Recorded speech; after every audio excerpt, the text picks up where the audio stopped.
Assalamualaikum warahmatullahi wabarakatuh. Selamat pagi anak-anak semuanya.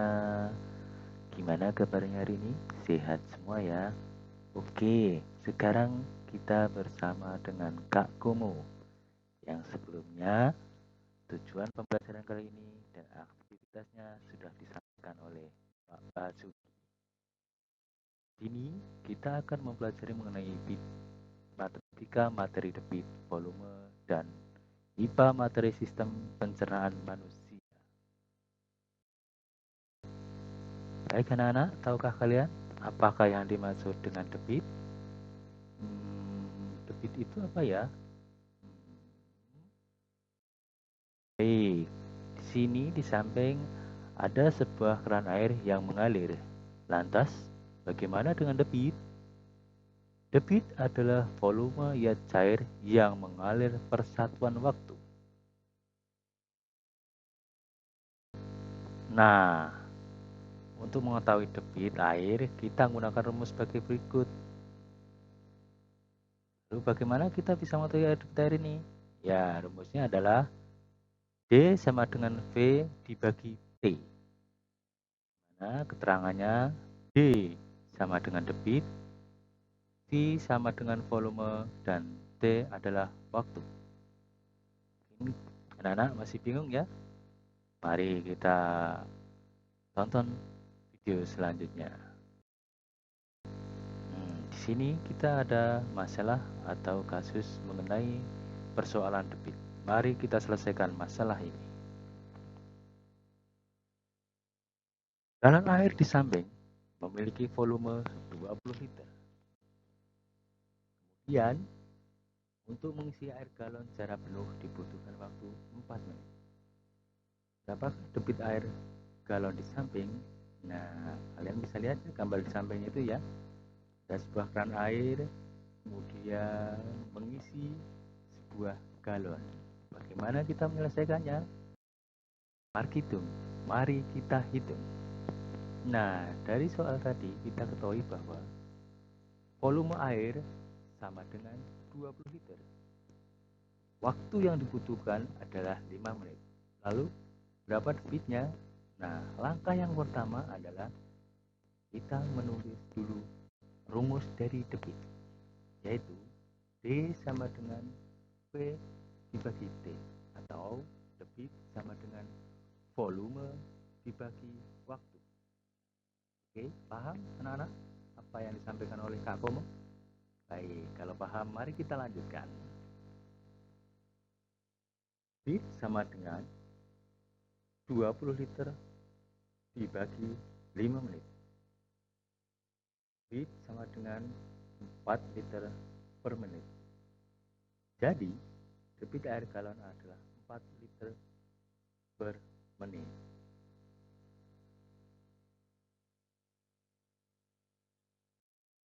Oke, setelah kita pelajari debit, selanjutnya kita akan mempelajari mengenai volume. Volume ini masih ada keterkaitannya dengan debit yang baru kita amati atau kita selesaikan masalahnya tadi. Apa ya ini volume? Jadi bingung nih. Oke, nggak usah bingung ya kalau dengan Kak Kumo. Nah, Kak Kumo di sini akan menjelaskan apa itu volume. Volume adalah jumlah zat cair yang dapat mengisi suatu ruang. Apa tadi? Jumlah zat cair yang dapat mengisi suatu ruang. Oke, itulah volume. Kemudian, bagaimana kita tahu bahwa ruang itu terisi? Nah, selanjutnya kita menggunakan rumus volume. V sama dengan D dikali T. V sama dengan volume, D sama dengan debit, dan T sama dengan waktu. Oke, sampai di sini paham ya? Kita simak baik-baik untuk rumusnya. V sama dengan D kali T. Nah, kemudian kita akan menyelesaikan masalah lagi. Kita lihat gambar di samping ini. Ada keran air, air yang menetes, kemudian galon terisi penuh. Kita simak ya. Air dari keran di samping mengalir dengan debit 30 liter per menit. Kemudian, untuk mengisi air tersebut sampai penuh dibutuhkan waktu 6 menit. Berapakah volume air galon tersebut? Nah, dari soal ini kita tahu ya bahwa debitnya 30 liter per menit, kemudian waktunya 6 menit. Nah, lantas bagaimana kita menyelesaikannya? Mari kita selesaikan masalah ini.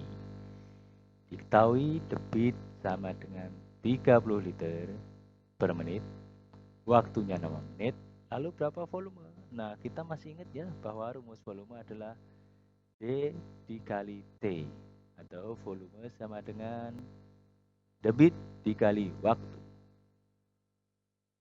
Ya berapa? Debitnya 30 liter per menit dikali waktunya berapa? 6 menit. Oke. Karena di sini ada pembagian, maka menit-menit ini kita bisa coret ya, atau kita bisa bagi. Hasilnya adalah sebagai berikut. Tinggal 30 liter kali 6 sama dengan berapa? 3 kali 6 18 tambah nolnya 1 berarti ada 180 liter. Jadi volume galon adalah 180 liter. Sampai di sini paham anak-anak? Belajar dengan Kak Komo? Oke, semoga kalian bisa paham apa yang disampaikan oleh Kak Komo ini dan kalian bisa menyelesaikan masalah-masalah yang berkaitan dengan bit air, volume, gitu. Baik anak-anak, mari kita lanjutkan ya, mengenai materi IPA. Ya. Kita masih ada sangkut pautnya, itu mengenai air, bagaimana air yang ada di dalam tubuh kita. Nah, setelah belajar debit dan volume, mari kita pelajari sistem pencernaan pada manusia. Apa itu sistem pencernaan?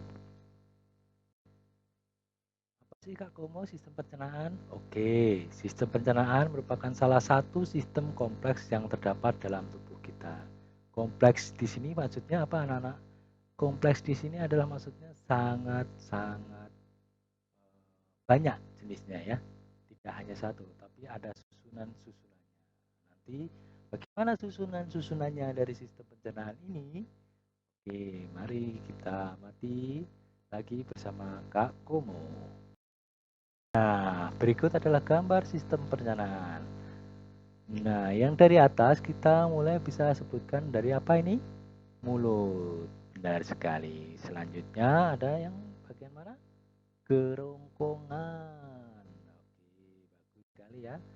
Memang belajar dengan Kak Kum ini sangat-sangat menyenangkan. Oke, selanjutnya ada apa? Lambung. Ini lambung ya. Bisa lihat.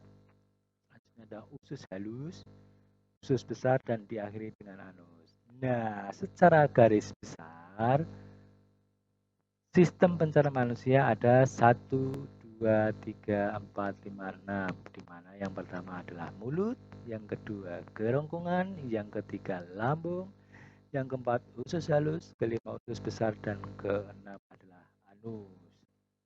Nah, mana anak-anak? Mungkin bisa? Oke, nanti kalian akan diminta untuk membuat montase mengenai gambar sistem pencernaan berikut ini. Selanjutnya, lalu apa fungsinya? Nah, sistem pencernaan ini ternyata tidak hanya dibuat saja di dalam tubuh atau hanya sekedar ada di dalam tubuh, tetapi ada fungsinya. Apa itu? Sistem pencernaan pada tubuh berfungsi untuk menghancurkan makanan yang masuk ke dalam tubuh. Makanan yang semua dalam bentuk kasar dapat berubah menjadi bentuk yang lebih halus dengan bantuan gigi dan enzim. Dalam hal ini, enzim pencernaan dapat mempermudah proses penyerapan sari makanan. Selain itu, sistem pencernaan juga berfungsi untuk membuang sisa-sisa makanan yang sudah tidak diperlukan tubuh. Keberadaan zat-zat sisa tersebut dapat menjadi racun bagi tubuh manusia jika tidak dikeluarkan. Nah, di sini kita bisa lihat ya bahwasanya fungsinya adalah untuk menghancurkan makanan yang masuk ke dalam tubuh. Lantas bagaimana hubungannya dengan kita, apakah kita sama melakukan seperti itu? Tentunya sebagai makhluk hidup pun sama kita melakukannya. Contohnya adalah ketika kita makan, kita kunyah dulu, kunyah sehingga lembut, barulah kita bisa menelan makanan tersebut. Nah, setelah makanan tersebut dikunyah secara lebih halus dengan menggunakan gigi, kemudian masuklah melalui tadi ya kerongkongan, kemudian ke lambung, ke usus, kemudian di situ diolah ya dengan bantuan enzim diolah. Kemudian di dalam olahan itu juga nanti ada sisa-sisa sari makan yang tersisa, kemudian dibuang. Nah, dibuangnya itu kita melewati anus, namanya bisa disebut kita dengan feses. Oke, selanjutnya ya. Nah, kembali. Bagaimana prosesnya? Nah, bagaimana sih proses makan tadi? Yang pertama adalah proses masuknya makanan ke mulut. Nah, tadi berarti makanan itu masuk ke mulut dulu, seperti yang tadi Bapak sampaikan. Maaf, dengan Kak Komo sampaikan. Selanjutnya, yang kedua adalah proses mengunyah makanan dengan menggunakan gigi. Nah, tadi ya, kita harus menggunakan gigi kalau kunyah itu. Lagi ini untuk kasus yang anak-anak mungkin udah tumbuh giginya. Kemudian yang ketiga proses menelan makanan di kerongkongan. Nah, kita kemudian setelah makan kita telan. Keempat, proses pencernaan makanan dari zat kompleks menjadi molekul-molekul yang lebih sederhana dengan bantuan enzim yang ada di lambung. Nah, ini diproses di lambung. Yang kelima, proses penyampaian sari-sari makanan yang terjadi di usus halus. Kemudian prosesnya ada di usus halus. Tadi kita bisa lihat ya bagian mana usus halusnya. Kemudian selanjutnya adalah yang keenam, proses pengeluaran sisa makanan yang sudah tidak dilakukan oleh tubuh melalui organ anus. Nah, anus ini yang kita sering lakukan ya, paling tidak sehari kita melakukan sekali. Nah, ini adalah contoh dari makanannya. Di sini ada nasi goreng dan air minum yang harus kita minum setelah makan. Oke, selanjutnya masih semangat ya bersama Kak Komo ya, belajar mengenai IPA ini ya. Karena IPA ini sangat penting bagi kehidupan kita karena sangkut pautnya berkaitan dengan tubuh kita sendiri. Nah, tentu ya, kalau di dalam tubuh kita harus menjaga apa yang ada di dalam tubuh kita ini. Bagaimana kita bisa menjaganya?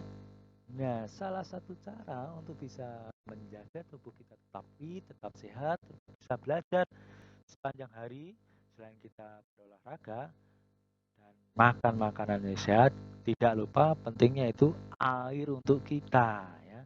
Tadi kita mengukur atau kita sudah menyimpulkan bagaimana itu air mengalir. Sekarang air yang mengalir itu di dalam galon, galonnya kita buat minum.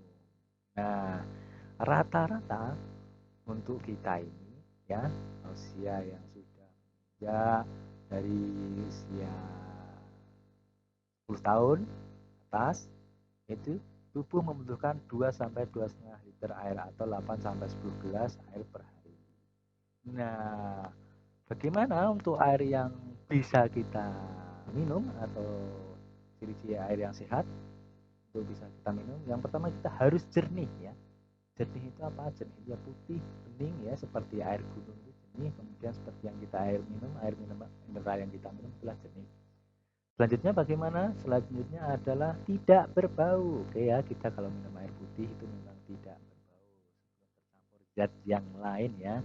Kemudian juga tidak berasa. Nah, airnya juga rasa nggak ada rasa di sini ya. Ya rasanya ya sekedar biasanya dingin sampai tenggorokan seperti itu. Oke, gimana belajarnya dengan Kak Komo pada pagi hari ini? Senang tidak belajar dengan Kak Komo? Tadi ya, dengan Kak Komo kita udah belajar mengenai yang pertama apa? Yaitu debit. Bagus sekali anak-anak. Tahukah, masih ingatkah kalian bagaimana rumusnya debit tadi? Oke, masih ingat. Itu rumusnya debit apa tadi? B sama dengan V dibagi T, atau debit sama dengan volume dibagi waktu. Selanjutnya kita pelajari mengenai volume. Bagaimana mencari volume? Iya, benar sekali. Ternyata anak-anak lebih pintar ya dari Kak Komo ya. Nah, volume sama dengan adalah bit dikali waktu. Oke, selanjutnya belajar apa kita tadi? Oke, nah selanjutnya sudah belajar mengenai sistem pencernaan manusia, di mana kita sudah menyebut kan ada 6 sistem pencernaan manusia ya. Nanti kalian bisa membuat montasenya yang sudah kalian siapkan sendiri untuk bisa menempelkan bagian-bagian sistem pencernaan manusia. Kemudian juga selanjutnya tidak kalah pentingnya yaitu mengenai air ini ya. Bagaimana kita harus meminum air baik itu saat setelah makan atau saat kita merasa sedang haus. Air harus kita minum rata-rata 2 sampai 2,5 liter air atau 8 sampai dengan 10 gelas air. Oke ya. Baiklah di penghujung acara. Oke, berterima kasih. Sampai berjumpa lagi dengan Kak Komo ya. Terima kasih anak-anakku sekalian. Kak Komo mau pamit dulu ya. Kak Komo mau melanjutkan aktivitas Kak Komo lagi. Oke, Kak Komo pamit. Semoga anak-anakku sekalian bisa memahami materinya dengan baik. Terima kasih.